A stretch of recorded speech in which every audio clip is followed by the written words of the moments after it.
Le code noir, 3 mots qu'on entend rarement et pourtant, ils ont régi la vie, la mort, la dignité de millions d'êtres humains. En 1685, la France royale a mis sur papier l'impensable, l'esclavage, l'asservissement total. Aujourd'hui encore, peu de gens savent que ce texte n'a jamais été formellement abrogé. En 2025, le gouvernement français, par la voix du Premier ministre François Bayrou, a enfin reconnu cette aberration. Le code noir n'a pas été aboli en 1848, comme nous le croyons, et donc je prends l'engagement au nom du gouvernement qu'un texte actant l'abolition du code noir sera présenté au Parlement et, je l'espère, voté à l'unanimité. Un texte d'un autre temps, d'une autre violence, était toujours juridiquement en place. Alors, que dit vraiment ce code noir? Pourquoi a-t-il été créé? Quelles sont ses conséquences réelles et surtout, pourquoi est-il essentiel d'en parler aujourd'hui? On est en 1685. Louis XIV est au pouvoir. La France se construit un empire colonial, notamment dans les Antilles et en Guyane. Le commerce triangulaire s'accélère. Les navires partent d'Europe, vont chercher des esclaves en Afrique, les déposent dans les colonies et reviennent chargés de sucre, de café, de coton. L'esclavage est déjà répandu, mais pas encore encadré par un texte de loi. L'objectif du code noir est double: rassurer les colons et donner à l'État un outil de contrôle sur les corps et les esprits. Derrière le vernis de protection des esclaves se cache une réalité brutale. C'est une machine juridique qui légalise la déshumanisation. Le texte compte 60 articles. Certains imposent le baptême catholique obligatoire, d'autres interdisent les mariages mixtes. Mais surtout, l'article 44 déclare les esclaves comme étant êtres meubles. Autrement dit, un être humain est égal à un objet, au même titre qu'une chaise ou qu'une voiture que vous pouvez léguer à votre enfant. Nous avons aussi l'article 38 par exemple, qui disait: si un esclave frappe son maître, il peut être condamné à mort. Les enfants nés d'une mère esclave sont automatiquement esclaves eux aussi. Tout est pensé pour que l'esclavage soit héréditaire, religieux et absolu. Le code noir devient la colonne vertébrale de l'esclavage dans les colonies françaises, dans les plantations de Saint-Domingue, aujourd'hui Haïti, de Martinique, de Guadeloupe. Des centaines de milliers d'Africains déportés travaillent jusqu'à l'épuisement. Le profit est immense, les conditions inhumaines. Les esclaves n'ont aucun recours. Ils peuvent être battus, mutilés, vendus sans justification. Le code noir, en encadrant cette violence, la rend légitime. En 1794, après la Révolution française, la Convention abolit officiellement l'esclavage. C'est une décision majeure, mais ce n'est pas un cadeau de la République. C'est une conquête. Ce sont les esclaves eux-mêmes, notamment à Saint-Domingue, qui se sont révoltés, organisés, battus les armes à la main pour leur liberté. C'est le sang versé par des milliers d'hommes et de femmes noires qui a rendu cette abolition inévitable. Mais cette victoire est de courte durée. En 1802, Napoléon Bonaparte, sous la pression des colons et pour préserver les profits des plantations, décide de rétablir l'esclavage dans les colonies. Il envoie des troupes à Saint-Domingue avec une mission claire: écraser la révolution et remettre les anciens esclaves en chaîne. Ce choix politique piétine les prétendues valeurs proclamées par la République. Il trahit la promesse d'égalité et il le fait froidement, stratégiquement,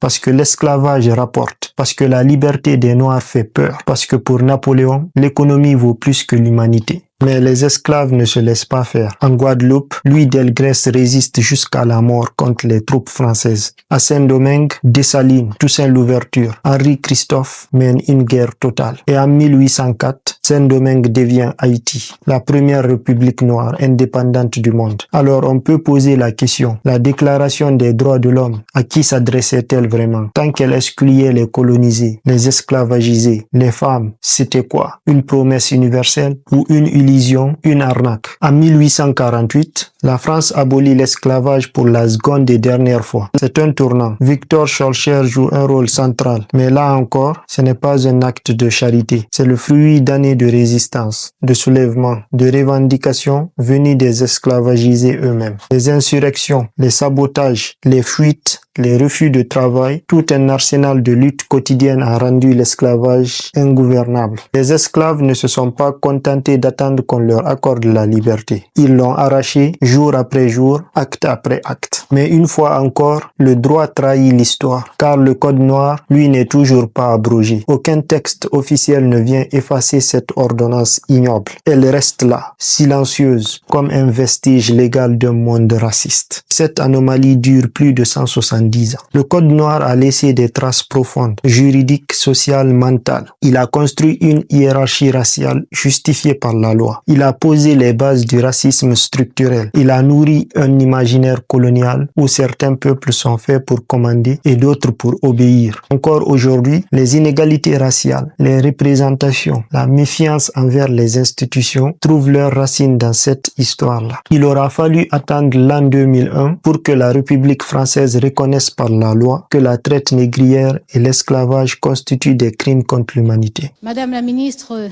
Monsieur le ministre, chers collègues, le sujet dont nous nous sommes emparés n'est pas un objet froid d'étude. Ce rapport n'est pas le script d'un film d'horreur portant l'inventaire des chaînes, des fers, carcans, entraves, menottes et fouets qui ont été conçus et perfectionnés pour déshumaniser. Il n'est pas non plus un acte d'accusation parce que la culpabilité n'est pas héréditaire et parce que nos intentions ne sont pas de revanche. Il n'est pas une requête en repentance parce que nul n'aurait l'idée de demander un acte de contrition à la République laïque dont les valeurs fondatrices nourrissent le refus de l'injustice. Il n'est pas un exercice cathartique parce que les arrachements intimes nous imposent de tenaces pudeurs. Il n'est pas non plus une profession de foi parce que nous avons encore à ciseler notre cri de foule. Pourtant, nous allons décrire le crime, l'œuvre d'oubli, le silence et dire les raisons de donner nom et statut à cette abomination. Cette loi-là, portée par Christian Taubira, député de la Guyane, est votée le 10 mai 2001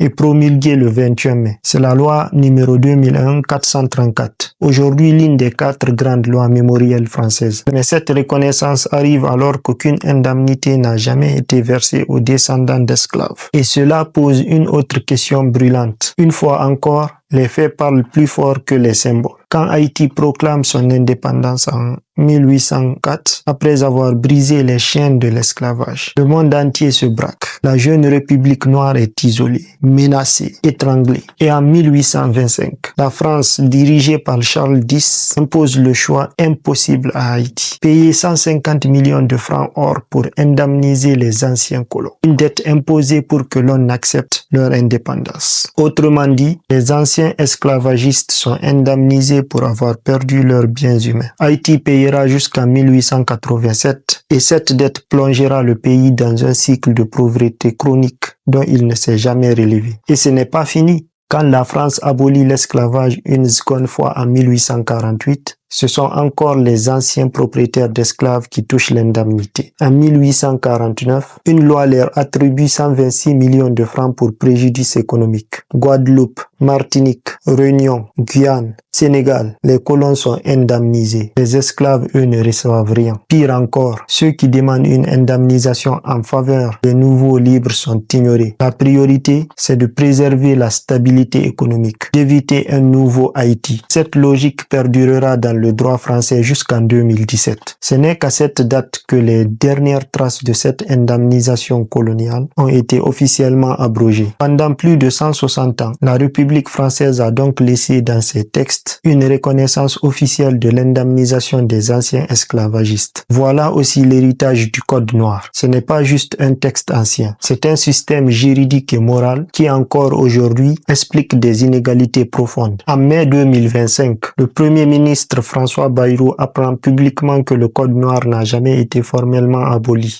Il répond alors au député Laurent Panifous qui rappelle que cette ordonnance de 1685 édictée par Louis XIV régit la mise en esclavage d'êtres humains et les réduit au statut juridique de biens meubles.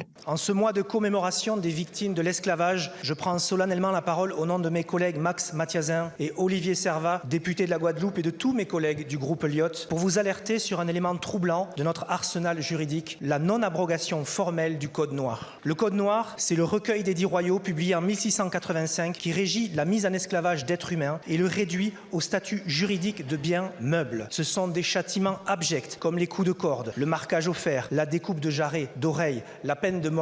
Si l'on peut croire que le décret d'abolition de l'esclavage de 1848 a abrogé le Code noir, il n'en est rien. Aucun texte ne l'a formellement aboli. Alors oui, la France a déclaré la traite négrière et l'esclavage crime contre l'humanité. Oui, nous avons une journée nationale des mémoires de la traite, de l'esclavage et de leur abolition le 10 mai. Oui, nous avons une journée nationale en hommage aux victimes de l'esclavage colonial le 23 mai. Mais non, la France n'a jamais abrogé le Code noir. Applicable ou pas, ce n'est pas le débat.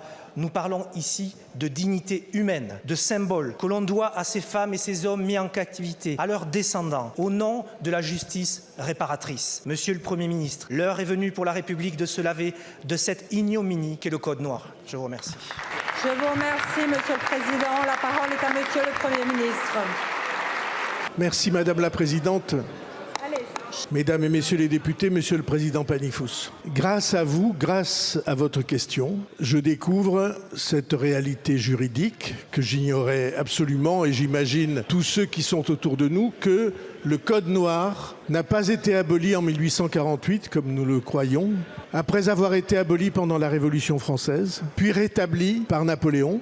Et nous étions tous, en tout cas moi, persuadés, en souvenir de nos livres d'histoire, que le Code noir, qui en effet impose aux femmes et aux hommes réduits en esclavage, ce qui est désormais défini par la République française, seul pays du monde à l'avoir défini comme un crime contre l'humanité. Nous croyons tous qu'il avait été aboli et je vous remercie d'avoir éclairé la représentation nationale et le gouvernement sur ce sujet. Si le Code noir n'a pas été aboli en 1848, il faut qu'il le soit. Il faut que nous ayons la volonté, la capacité, le choix de réhabilitation historique, de réconcilier la République avec elle-même. Et donc je prends l'engagement au nom du gouvernement qu'un texte actant l'abolition du Code noir sera présenté au Parlement et je l'espère voté à l'unanimité.